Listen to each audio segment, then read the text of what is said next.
Hello, everybody. This is Hank Hanegraaff, president of the Christian Research Institute, host of the Bible Answer Man broadcast, coming to you from Charlotte, North Carolina. Our studio's there. If you're ever in Charlotte, North Carolina, come visit us. You can watch the show, by the way, live in Charlotte, North Carolina. At our offices, we have a viewing gallery. I want to talk to you for a moment about the farce of evolution, a flip chart that I've developed. And instead of getting into all of the details, let me simply say this. I use farce as a memorable way by which you can internalize the reasons evolution is untenable in an age of scientific enlightenment. Let me give it to you real quickly. The F represents fossil follies, which is to say, the fossil record simply says no. There are transitions within kinds, but not from one kind to another kind. A cat doesn't evolve into a dog or vice versa. The A represents ape men, fiction, fantasies, and frauds. The irony is that the icon of the knuckle-dragging ape evolving into a human being has been pictured so many times in magazines like Time and newspapers and textbooks that the icon has actually become the argument. But truthfully, as you'll see in the flip chart, it's a dogmatic assertion. It's not a defensible argument.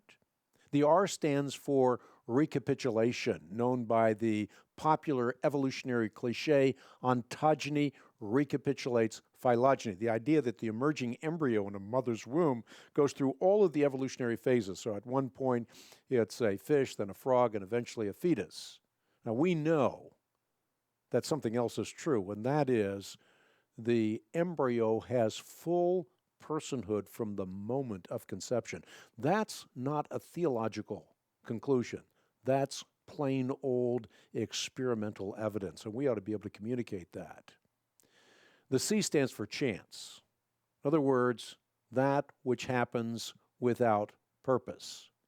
And what is the chance that an egg, a human egg, is a function of mere random processes? The statistical probability for that renders it not only implausible, but impossible.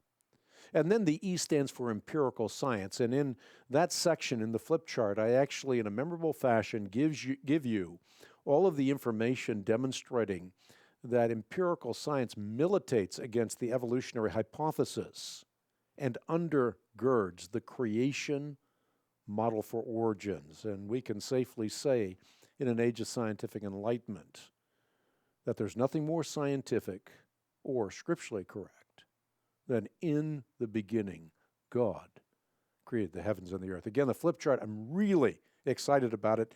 Memorable keys to the farce of evolution, 4x6. You can put it in a pocket or a purse, and it doesn't wear out, but through it you can internalize for yourself, for your kids, for family members or friends, why evolutionism simply is untenable in an age of scientific enlightenment. And remember, this is not just a apologetic issue, it's the apologetic issue. How one views their origins ultimately will determine how they live their life. It's part of our 3 Great Apologetic Issues series. We'll talk about others later on in other videos, but again, you can get this on the World Wide Web at equip.org. Leave your questions there. We'll get to as many as we possibly can.